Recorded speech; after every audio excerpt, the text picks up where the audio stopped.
Apa hukumnya datang ke panti asuhan dengan tujuan memberikan sumbangan atau sedekah kepada mereka, lalu memohon didoakan oleh para anak-anak di panti asuhan tersebut supaya hajatnya dikabulkan oleh Allah Subhanahu wa taala. Sebenarnya ini khilaf di antara ulama tentang masalah boleh atau tidak. Bolehkah kita pada saat memberikan sedekah kepada seseorang, kita meminta sekaligus untuk didoakan, gitu kan? Pendapat ulama yang pertama mengatakan tidak boleh. Tidak boleh meminta balasan doa dengan mereka, gitu kan? Karena ini memang lillahi ta'ala, udahlah. Kita boleh berdoa sendiri. Dan kita bisa mengatakan, ya Allah, saya jadikan sedekah ini sebagai perantara kepadamu sebagai amal saleh yang mudah-mudahan engkau terima doaku. Itu boleh. Tawassul dengan amal saleh. Tapi tidak boleh minta kepada mereka. Karena ini seperti minta imbalan. Kalau mereka bilang, kami tidak mau doain, kira-kira masih mau bantu nggak? Kan gitu. Akhirnya kan berhubungan antara sedekahnya dengan permintaan dia. Padahal dalam Islam disuruh sedekah tanpa minta imbalan. Ini pendapat yang paling kuat dan Allahu alam saya sarankan berpegang pada pendapat ini. Pendapat kedua mengatakan masih boleh kita bertawassul dengan amal saleh kita kalau darurat, bukan setiap saat, bukan setiap saat. Misal memang kita lagi sakit, kemudian ada orang yang miskin, tetangga kita tahu janda, susah, misalnya kita kasih, ini ada titipan makanan dari si fulan, misalnya diantarkan ke rumahnya dan minta tolong didoain supaya sembuh penyakitnya. Ini masih dibolehkan tapi bukan sebuah rutinitas. Jadi jangan hubungkan antara sedekah kita dengan permintaan doa itu. Gitu kan? Umumnya lebih baik kita jadikan doa kayak pendapat pertama tadi. Jadi kita setelah sedekah kita mengatakan, ya Allah, saya jadikan ini penyebab saya sembuh. Jadikanlah sebagai penyebab saya, itu boleh. Bagaimana kalau ada seorang ustadz atau kiai yang bisa melihat hal-hal gaib dan masa depan, apakah ini juga termasuk syirik? Ini maaf, bukan kiai, ya. Ini dukun, ini dukun, nggak ada itu. Bagaimana cara? Gitu kan? Ini semua tidak mungkin terjadi. Ini semua khurafat yang masuk ke dalam sebagian orang dan memakai nama suci. Nama kiai itu suci, kiai, guru, ustadz. Itu semua nama-nama yang suci sebenarnya, nama orang-orang yang menyampaikan agama Allah. Bagaimana mereka bisa kontaminasikan dengan melihat jin lah, melihat inilah, menebak masa depan? Ini nggak ada semuanya, gitu kan?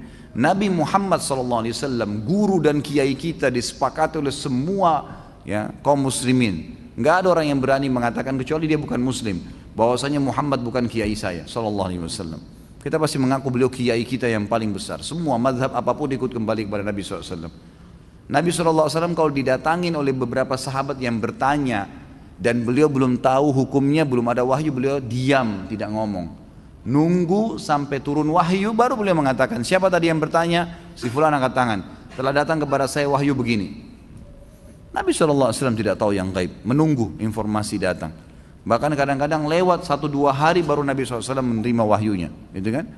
Waktu dituduh Aisyah berzina, nanti akan kita bahas itu dalam dosa besar tentang menuduh orang mukminah berzina, itu sempat wahyu terputus dari Nabi SAW kalau tidak salah sebulan, nggak ada wahyu turun. Nabi SAW tidak tahu benar nggak istrinya berzina nih, sampai beliau bingung sendiri menghadapi Aisyah pada saat itu. Ngumpulin sahabat, nanya, sahabat bertengkar, ribut, ada yang dukung, ada yang enggak. Datang ke rumahnya Aisyah, ditanyakan Aisyah, Aisyah mengatakan tidak, saya tidak melakukan, sampai turun firman Allah Subhanahu wa taala. Nabi SAW terjadi pada rumah tangganya, turun ayat Al-Quran, nanti akan kita bahas tuh. Ayat-ayatnya lengkap semua menceritakan. Beliau tidak tahu yang gaib. Bagaimana ada orang yang mengaku kiai kemudian bisa melihat yang gaib, bisa tahu masa depan? Bagaimana caranya? Allah mengatakan dalam Al-Quran tentang Nabi SAW dan Nabi disuruh ucapkan itu. A'udzu billahi minasyaitonir rajim. Qul law kuntu a'lamul ghaiba lastakthartu minal khairi wa ma massani as-su. Katakan hai Muhammad kepada mereka, kalau saya ini tahu yang gaib, maka pasti saya akan perbanyak kebaikan-kebaikan dan saya tidak akan ditimpa masalah. Tidak akan ditimpa masalah karena sudah tahu, oh di sana nanti ada orang yang ganggu saya. Udah saya nggak usah ke sana. Nabi SAW di perang Uhud kena pedang. Sampai kemarin kita bahas kabar Abdurrahman bin Auf bagaimana melengket pedang di topi besi beliau dan Abdurrahman cabut radhiyallahu anhu dengan giginya sampai giginya tanggal, luka berdarah kening Nabi SAW. Gigi beliau sempat pecah, pundak beliau sempat kena hantaman pedang orang kafir. Nabi SAW tidak tahu itu sebelum keluar dari Uhud, sebelum keluar dari Madinah, nggak tahu sama sekali. Bahkan beliau mengatakan saya rasakan sakitnya sebulan, gitu kan. Kalau Nabi SAW tahu, Nabi tidak akan keluar. Tapi memang begitulah, gitu kan. Memang tidak ada yang tahu. Dan ini sudah panjang lebar, ada juga judul di YouTube bisa dilihat ceramah saya Kiaiku Muhammad, Kiai Anda siapa, panjang lebar saya jelaskan. Banyak dalil-dalil Al-Quran, banyak sekali yang menjelaskan kalau Nabi SAW tidak tahu hal-hal yang gaib, tidak tahu masa depan, gitu kan? Jelas semuanya itu. Apakah dalam Islam ada ahli tafsir mimpi? Apakah itu dibenarkan dalam Islam? Ada. Takwil mimpi Anda. Kan Allah SWT sebutkan tentang Nabi Yusuf alaihissalam di dalam surah Yusuf, masalah takbir mimpi. Dan ada seseorang yang bernama Muhammad bin Sirin. Ayahnya Sirin itu dulu pendeta Nasrani di Irak. Begitu masuk ekspansi Islam di zaman Umar bin Khattab tahun 15 Hijriah, masuk Islam nih ayahnya. Sirin ini masuk Islam, gitu kan?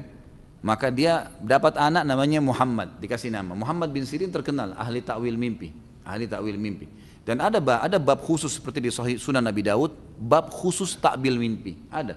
Dan pernah saya pelajari di tingkat 3 kuliah dulu tentang masalah takwil mimpi, dan ada banyak hadis-hadis Nabi yang berhubungan dengan masalah. Dan memang ada ahlinya. Bahkan ada hadis Nabi SAW yang berbunyi, kalau kalian mimpi jangan ceritakan kecuali kepada ahlinya. Karena akan terjadi seperti apa yang dia takwilkan. Jadi tidak boleh sembarangan. Jadi kalau antum mimpi jangan ceritakan kecuali kepada ahlinya. Itu setahu saya Allah alam ada. Adakah doa yang dapat ditujukan kepada seseorang untuk dia membayar hutangnya pada kita? Setahu saya tidak tahu ya, ada riwayat khusus masalah ini. Yang ada riwayat itu kalau kita terlilit utang, gitu kan?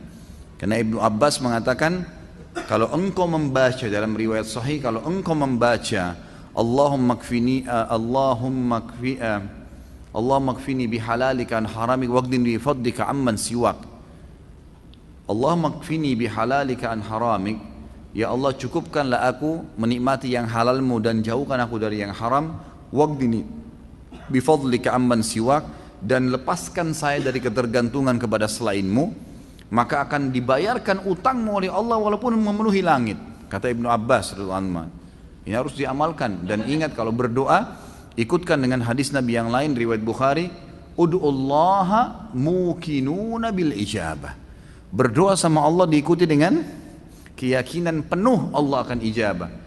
Fa innallaha la yaqbalu ad-du'a min qalbil ghafil. Allah tidak akan pernah terima doa dari hati yang lalai. Doa ya Allah diterima enggak ya? Ragu. Atau sambil berdoa sambil ingat makanan, ingat pasangan, ingat ini, enggak bisa. Harus dengan yakin, gitu kan? Jadi kalau doa untuk buat orang lain bayar, Allah alam yang saya tahu berdoa kepada Allah bisa, itu bukan mustahil. Pernah terjadi dalam sebuah riwayat yang sahih, Umar bin Khattab pada saat mengirim pasukan di perang Qadisiyah menembus benteng-benteng Persia. Nah, pada saat itu pasukan muslimin yang masuk dari 12.000 orang pasukan ini, itu kan kalau pasukan jihad masuk dan menang, berarti lokasi yang ditembus itu menjadi harta rampasan perang. Jadi miliknya mereka, miliknya mujahid. Jumlah mereka kecil, wilayah Persia besar, gitu kan? Ini kalau dibagi ini luar biasa gitu.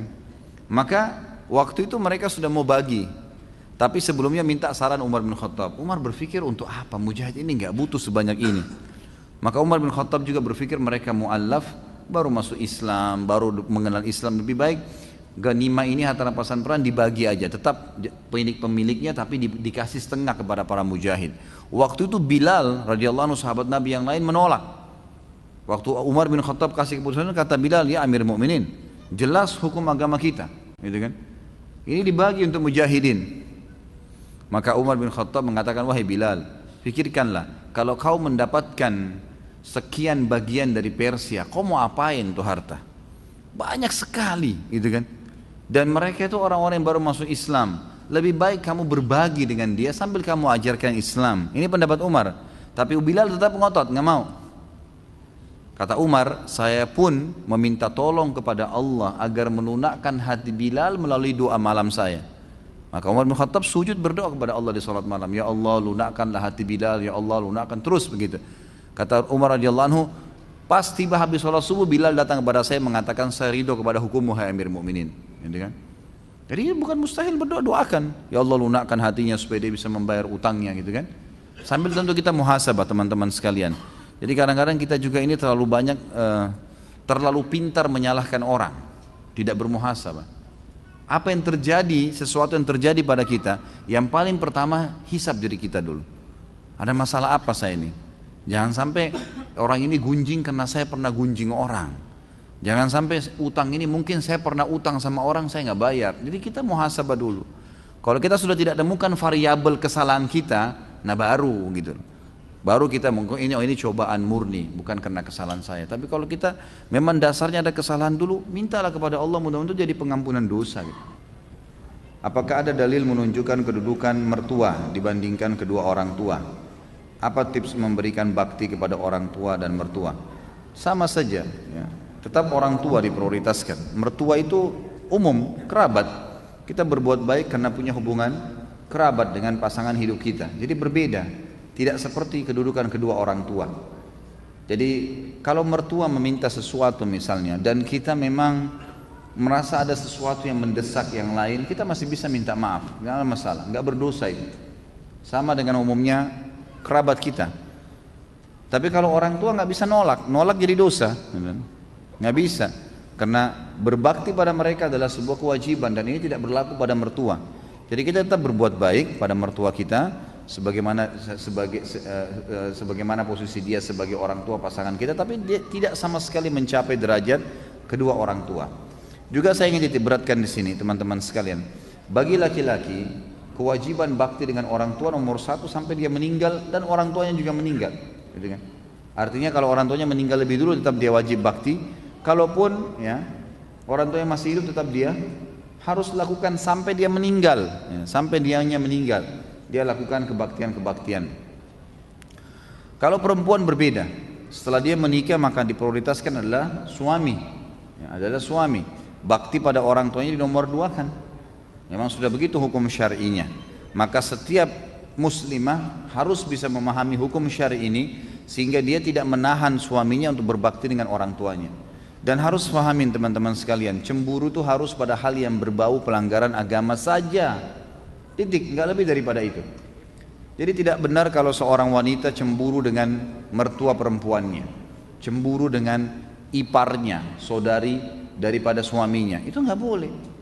Pada tantenya suaminya, ya itu bukan tempatnya untuk cemburu di situ. Atau kadang-kadang yang cemburu dengan anaknya sendiri, ini nggak boleh. Jadi dia harus prioritaskan, ya, dia harus bagaimana mendukung agar suaminya tetap berbakti pada orang tuanya. Begitu pula dengan suami, kata para ulama, mestinya dia bisa memberikan peluang kepada istrinya untuk tetap berbakti walaupun dia boleh memprioritaskan dirinya. Dia masih misalnya istrinya pamit mau kunjungi orang tuanya, dilayanilah, diberikanlah kesempatan, dibantulah semampu dia.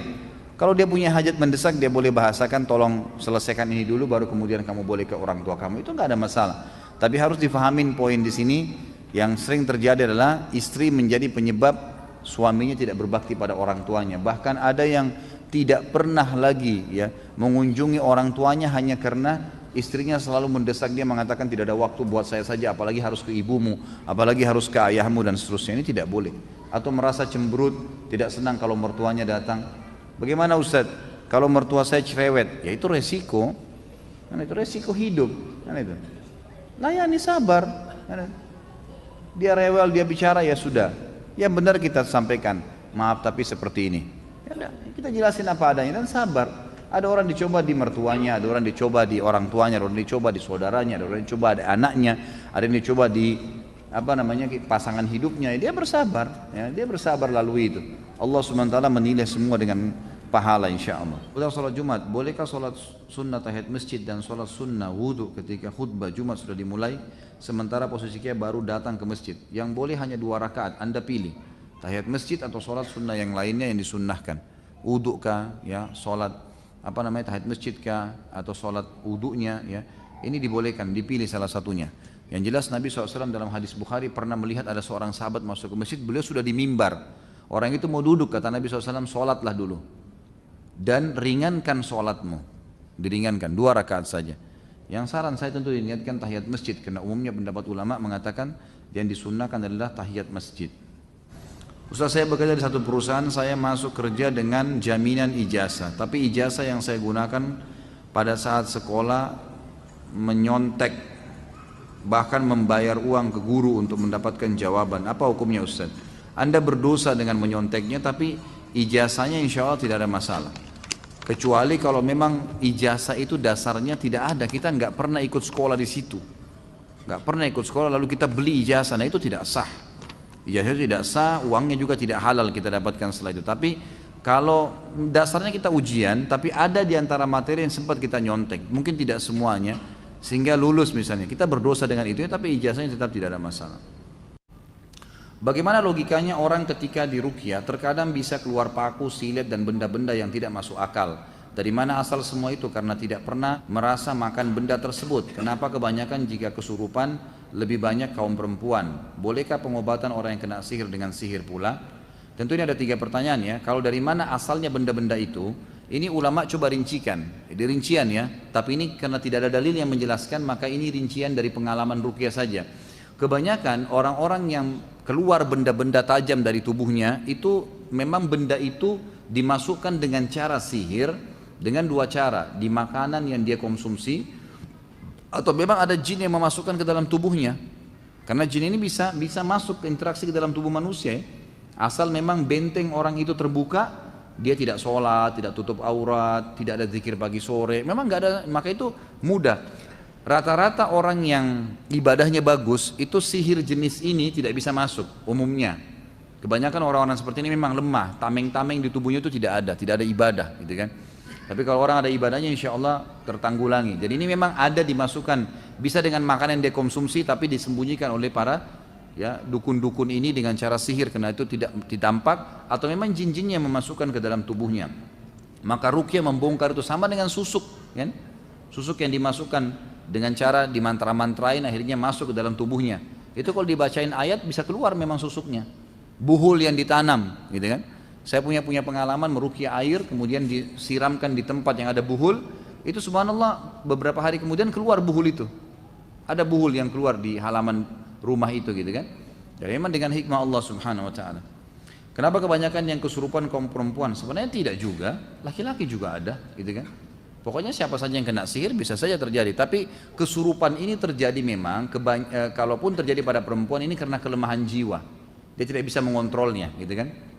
Kalau orang dia terganggu nih, tapi dia dengar ruqyah, dia coba konsentrasi dengar. Nah ini biasanya tidak bisa kesurupan, setannya malah kena. Kesurupan itu biasa karena kelemahan jiwa dia.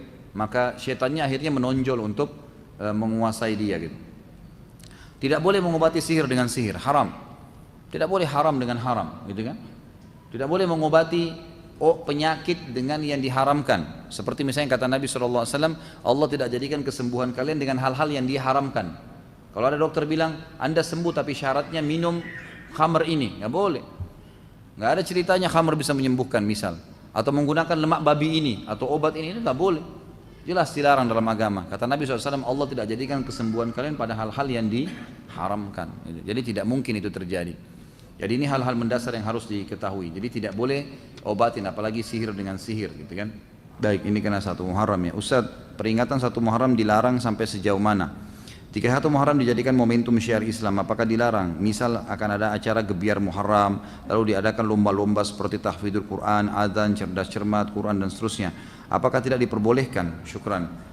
Allahu alam, saya bukan mengatakan pendapat saya pribadi ya, bukan masalah pendapat saya pribadi, tapi memang kita harus kembali kepada pendapat umumnya ulama.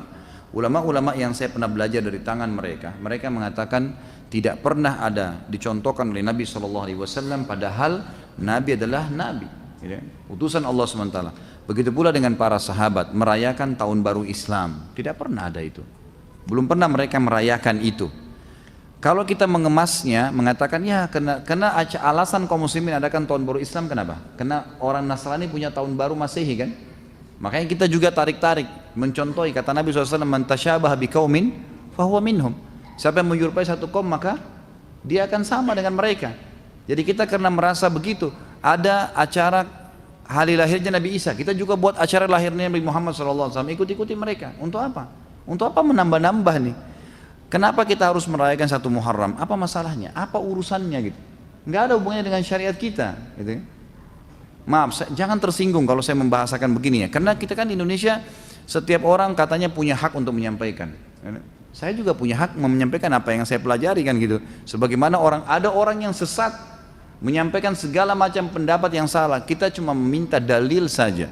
Kembali kepada kemurnian agama. Permasalahannya adalah belum pernah diriwayatkan Nabi SAW merayakan, kiai dan guru kita tidak pernah merayakan satu Muharram dengan alasan apapun. Lomba kuda kah, lomba manah kah, nggak pernah ada kan? Nggak pernah ada sama sekali. Maka tidak perlu diadakan. Karena kalau Anda buka itu, nanti tahun depan rayakan lagi. Nanti dari cerdas cermat pindah ke ini, pindah ke itu. Nanti macam-macam terbumbu-bumbu hilang. Ya kan? Terbumbu jadi macam-macam, jadi kemana-mana. Nabi SAW tidak pernah rayakan Isra dan Mi'raj. Saya mau nanya, siapa itu jin dan siapa itu syaitan? Apa benar syaitan itu lebih halus daripada debu? Sudah saya jelaskan sebenarnya, tapi ya oke lah. Jin ada 3 golongan, mukmin, fasik, dan kafir. Jin yang mukmin sama dengan manusia juga mukmin sama. Mereka tidak akan transaksi, tidak akan interaksi, tidak akan menikah, tidak akan ngobrol, tidak ada urusannya. Seperti kita tidak akan pernah urusan panggil-panggil jin, teman, ajak makan tuh nggak ada. Kita tahu hukumnya nggak ada. Jin yang fasik, jin muslim yang bobrok, masih banyak dosanya, sama manusia yang fasik. Sama jin yang kafir. Nah di alam jin ini, jin yang fasik sama kafir namanya syaitan. Jadi semua syaitan pasti jin, tidak semua jin itu syaitan. Di alam jin ada dakwah, kayak kita mungkin ada dakwah, ada jin beriman. Kalau bukan karena iblis sudah minta kepada Allah agar dipanjangkan umurnya, sudah lama dibunuh sama jin beriman tuh. Jadi syaitan itu adalah bagian dari jin yang dipimpin oleh iblis. Apakah pahala sholat jamaah di masjid sama besar dengan jika kita sholat jamaah semisal di rumah atau di tempat lain? Tentu berbeda. Tentu berbeda. Fadilah ke masjid ada sendiri. Kalau di tempat lain tidak ada fadilah melangkah ke masjid. Ya, kata Nabi SAW, setiap kali orang melangkah, maukah saya tunjukkan kalian amal yang paling banyak menggugurkan dosa dan meninggikan derajat? Kata para sahabat, tentu ya Rasulullah. Kata Nabi SAW, berwudu di waktu-waktu genting, di waktu-waktu yang malas kita wudu, seperti mau tidur, gitu kan? Habis berhubungan biologis, mau tidur atau mau mengulanginya, dianjurkan wudu dulu. Atau di musim dingin, gitu kan?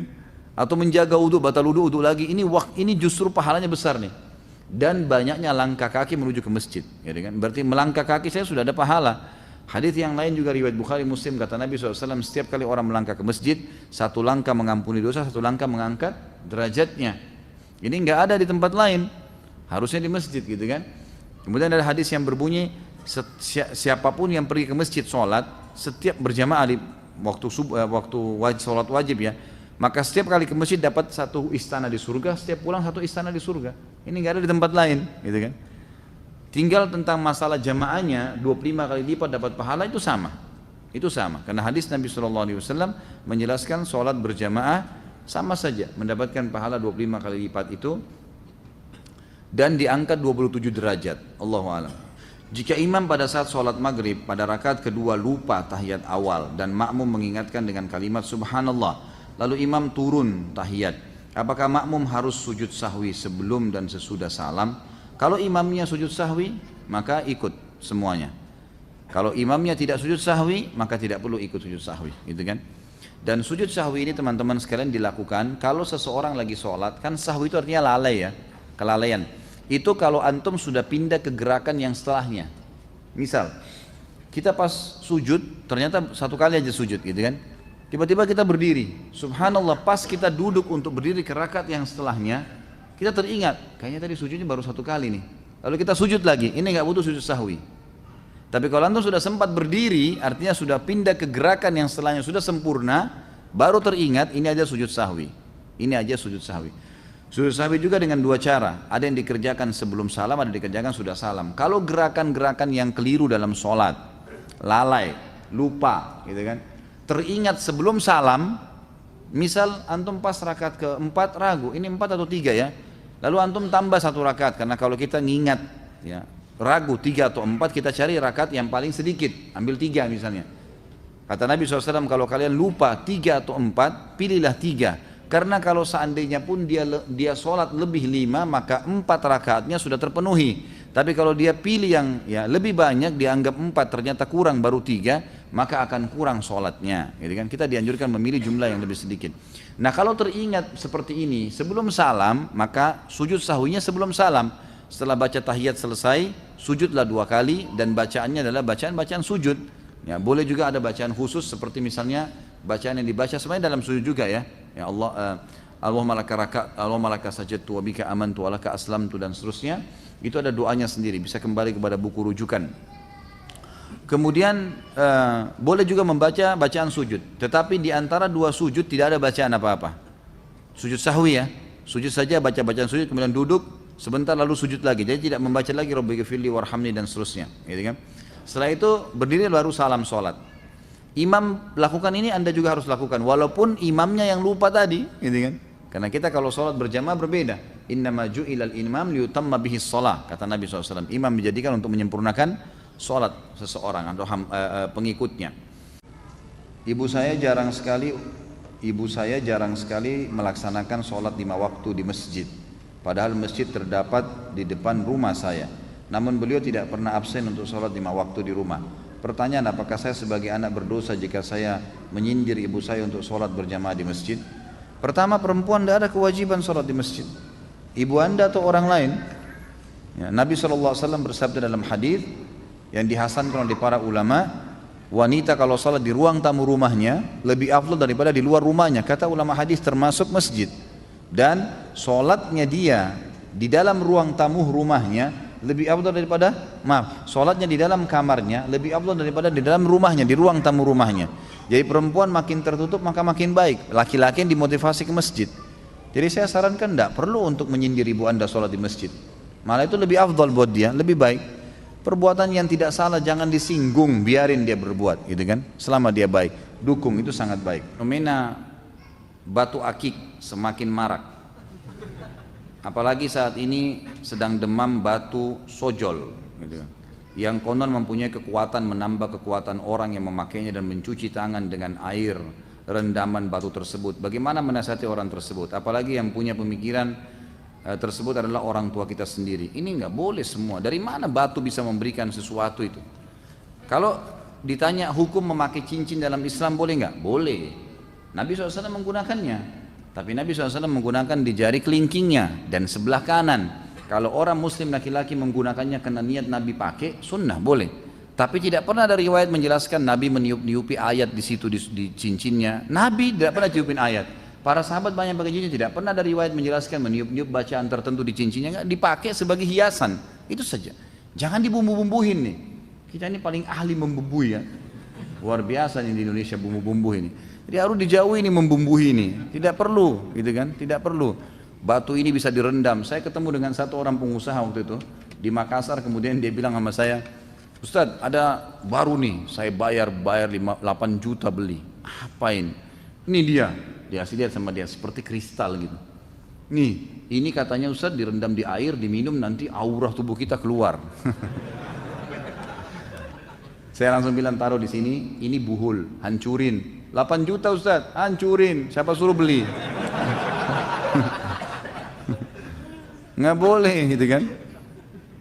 Sekarang itu dinamakan apalah istilahnya, ada banyak nama-nama tertentu ya.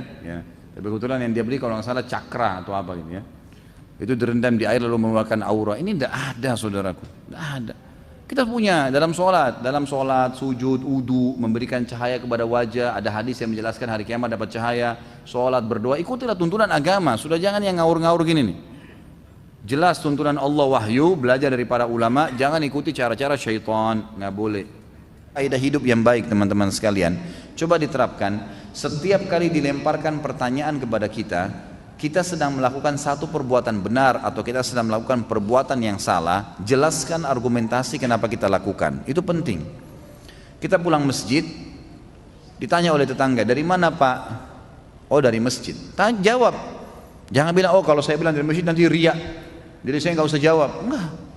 Riya itu kan kalau kita ikutin. Kalau syaitan bisikin tuh kamu dipuji, kita nggak hiraukan. Seperti orang lagi tawarin barang, mau kaca mobil kita nggak buka, udah dia akan berlalu kok. Riya itu kalau kita lemah, emang kita sengaja, oh iya ini kita mau dipuji itu lain. Kalau enggak. Tapi menjelaskan, oh ya saya dari masjid, udah sudah selesai. Karena sudah ada pertanyaan yang dilemparkan, harus kita jelaskan kenapa kita lakukan, gitu kan? Kamu mau kemana? Kita mau ke taklim. Oh saya mau ke pengajian. Nggak ada urus riya. Kecuali memang sengaja kita mau dipuji-puji. Kita jelasin kok.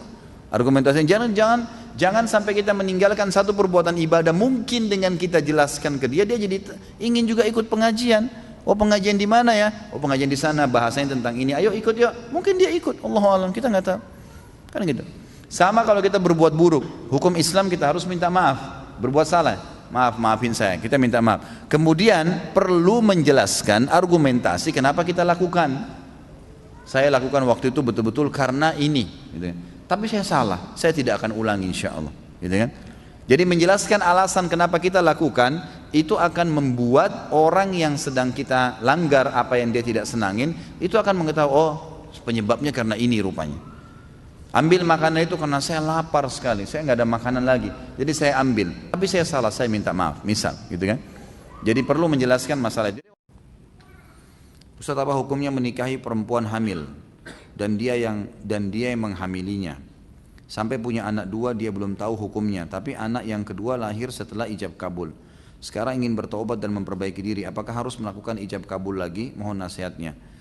Tentu saja khilaf di antara ulama tentang masalah boleh menikahi wanita hamil. Ada pendapat yang mengatakan boleh asal dia yang melakukannya, tapi ini pendapat yang lemah sekali, lemah. Yang paling kuat adalah tidak boleh menikahi wanita hamil. Tidak boleh menikahi wanita hamil, gitu kan? Jadi memang ini pendapat yang jelas dalam hadis Nabi SAW, tidak boleh menikahi wanita hamil. Ada pernah wanita datang, kemudian dia hamil di luar nikah, maka Nabi SAW suruh pulang, bukan suruh menikah, suruh pulang, gitu kan? Sampai dia melahirkan anaknya. Jadi memang yang lebih kuat pendapat adalah tidak boleh menikah. Kalau sudah terlanjur terjadi dan berpegang pada pendapat pertama, insya Allah mudah-mudahan Allah kabulkan, gitu kan? Allah kabulkan pernikahannya. Khusus anak anda yang pertama tidak ternisbatkan kepada anda. Yang dari hasil zina nggak ada penisbatan. Misal A nama anaknya dan B. Anak A ini si ayah misalnya C. Si C punya anak A dan B. Anak yang A ini lahir hasil dari zina. Anak yang B hasil setelah ijab kabul. Maka anak yang ternisbatkan kepada dia si B. Si A tidak boleh. Si A terlalu dinisbatkan kepada siapa? Yang dinisbatkan kepada nama yang dinisbatkan kepada Allah. Seperti misalnya namanya, maaf kalau ada yang sama, Ahmad misalnya. Ahmad ini diberikan nama Ahmad bin Abdullah. Abdullah ini siapa? Enggak ada. Hamba Allah, gitu kan? Itu yang dilakukan oleh kerajaan Saudi sekarang bagi anak-anak zina, anak-anak yang tidak jelas dari mana ditemukan di pinggir jalan, orang tuanya buang, maka diberikan nama Abdullah, Abdurrahman, Abdul Ghafur, nama orang tuanya. Tapi nama ini tidak ada, disebutkan kepada Allah Subhanahu wa taala, gitu kan? Itu yang saya tahu. Anak kedua insyaallah ya disebutkan kepada Anda, disebutkan kepada Anda. Ini yang saya tahu hukum syar'inya, gitu kan? Jadi tidak ada, kalau mau berkembang pada pendapat pertama tadi tidak usah ijab kabul. Kalau pendapat kedua memang dianggap tidak sah, maka dia harusnya ijab kabul kembali. Allahu a'lam. Apa yang harus kita lakukan apabila lupa Jumat jumlah rakaat ketika sholat dan bagaimana tata cara sujud sahwi? Tentu saja diambil yang lebih sedikit ya. Kalau misalnya sholat 4 rakaat lupa 4 atau 3 ya, diambil 3. Ini kemarin kalau ikut tabligh akbar terjawab nih. Riwayat Abdurrahman bin Auf itu kan. Bagaimana beliau waktu Umar bin Khattab dulu dengan Ibnu Abbas radhiyallahu anhu ajma'in bingung. Kata Umar kepada Ibnu Abbas, apakah kau tahu hadis Nabi SAW tentang orang kalau lupa rakaat salatnya? Kata Ibnu Abbas, tidak ya Amir Mukminin. Di zaman khilafahnya Umar. Lalu kata Ibnu Abbas, apakah anda punya informasi? Kata Umar, tidak ada. Lalu kata Ibnu Abbas, tiba-tiba Abdurrahman masuk kepada kami dan berkata, waktu kami tanya, beliau mengatakan, saya punya kabarnya. Kata Nabi SAW, kalau seseorang kalian sedang sholat, kemudian dia lupa 2 atau 1 kali dia sholat, dia pilih 1. Kalau dia ragu 3 atau 2, dia pilih 2. Kalau dia ragu 4 atau 3, dia pilih 3, gitu kan? Kemudian dia sebelum salam sujud sahwi 2 kali atau 2 kali sujud. Dan sesuai kita sebutkan, sujud sahwi boleh membaca bacaan-bacaan sujud dan diantara duduknya tidak usah ya, baca apa-apa. Jadi begitu selesai tahiyat, sudah selesai sebelum salam sujud. Baca 2 sujud, kemudian duduk, nggak usah baca apa-apa, sujud, baca lagi bacaan sujud, kemudian duduk, baru salam. Ini kalau kita mengingat kelalaian kita sebelum salam. Kalau misal antum sholat, udah salam nih, udah bubar, berdiri ke masjid, atau lagi duduk, kemudian buka HP, ternyata kayaknya tadi kurang 1 rakaat deh. Tapi kita sudah selesai sholat nih, maka langsung berdiri, tambah rakaat yang kita lupain tuh, langsung saja Allahu Akbar, misalnya 1 rakaat kelupa, sholat 1 rakaat sampai salam, gitu kan? Kemudian setelah salam baru sujud sahwi. Sujud sahwinya setelah salam, karena ingatnya setelah salam sholat awal. Ini hadis Bukhari dalilnya, bahwasanya Nabi SAW pernah Habis sholat, bukan, rakaat kedua sholat asar, beliau salam. Begitu tahiyat pertama langsung salam. Lalu beberapa sahabat bingung, kok asar 2 rakaat, tapi di depan saf pertama ini ada Abu Bakar, ada Umar, ada sahabat-sahabat yang senior, dan mereka tidak bicara. Nabi SAW seperti umumnya habis zikir, beliau langsung berdiri menuju ke pintu masjid, lalu menunggu di pintu masjid adakah sahabat yang mengeluh, yang mau minta sesuatu pada beliau gitu kan. Sampai ada satu sahabat Badui datang kepada Nabi mengatakan, ya Rasulullah, apakah sekarang sholat asar sudah berubah menjadi 2 rakaat, atau anda lupa, turun wahyu nggak menyampaikan itu? Kata Nabi, saya tidak lupa, kan gitu. Dan tidak ada wahyu turun, artinya Nabi yakin ini 4 rakaat beliau kerjakan. Ini hadis sahih riwayat Bukhari. Lalu kata Nabi SAW dalam riwayat lain dikatakan memegang tangannya orang ini lalu berkata masuk ke masjid, kebetulan sahabat belum bubar. Apa benar yang orang ini bilang? Benar nggak saya tadi cuma 2 rakaat? Kata sahabat, benar ya Rasulullah. Langsung dalam riwayat ini Nabi SAW hadap kiblat, bertakbir, semua sahabat ikut menyempurnakan 2 rakaat sampai salam, setelah salam baru sujud sahwi. Berarti memang kalau ingat setelah itu sujud sahwinya setelah salam. Saya salah seorang karyawan swasta yang memiliki kerja sambilan sebagai ilustrator dan komikus. Selain itu, sejak saya kuliah saya menjadi seorang pelukis wajah di Mall Panakukang Makassar. Sekarang saya mau berhenti melukis, menggambar dan menjadi seorang ilustrator karena ingin berjalan di jalan yang betul. Pertanyaan saya, apa yang saya harus lakukan dengan gambar-gambar saya yang sekarang? Baik yang masih ada pada saya, pada orang lain yang pernah memesan kepada saya, dan gambar komik saya yang telah termuat di website. Yang anda mampu hapus, hilangkan. Yang ada sekarang dihilangkan. Saya punya kakak ipar di Surabaya. Beliau seorang, kebetulan dia nikah sama kakak saya perempuan menikah dengan laki-laki ini, kakak ipar saya, dan dia pelukis dulunya sebelum menikah. Rumah penuh dengan lukisan dan memang luar biasa, dia kalau duduk melukis itu cepat sekali dan bagus kalau jadi gitu kan. Subhanallah, duduk dengan saya ngobrol sebentar, Allah kasih hidayah, bukan dari saya, Allah kasih hidayah, tiba-tiba dia meninggalkan itu. Lalu dia tanya, kira-kira bagaimana caranya mengalihkan hobi saya ini? Saya memang hobi di sini. Lalu saya berikan masukan, Anda boleh ya, antum boleh menggambar apa saja yang tidak dilarang, seperti pemandangan, kota, ya, buah-buahan. Jadi sekarang dia kalau gambar pasar-pasar kuno, Jazirah Arab misalnya dulu, dibuatlah sama dia tendanya, rumahnya, buah-buahnya, tapi nggak ada orangnya. Juga masih laku, banyak orang beli gitu kan. Ditinggalin sama dia. Lalu dia alihkan keterampilannya ke kaligrafi, tulisan Arab, mulai dialihkan kepada hal-hal yang positif. Jadi hobi yang ada masih bisa, kalau masih bisa dikemas secara syar'i, dikemas secara syar'i. Yang tidak boleh ditinggalkan. Kalau yang ada sekarang di tangan Anda usahakan untuk dihilangkan. Kalau bisa diganti, ya, dialihkan kepada hal yang boleh, bagus. Kalau yang sudah terlanjur terjual, bertobat kepada Allah Subhanahu Wa Taala, gitu kan. Dan kalau ada yang di tempat-tempat lain yang masih, pokoknya intinya masih bisa dihapus di website, di tulisan, di aset yang disimpan atau apa saja.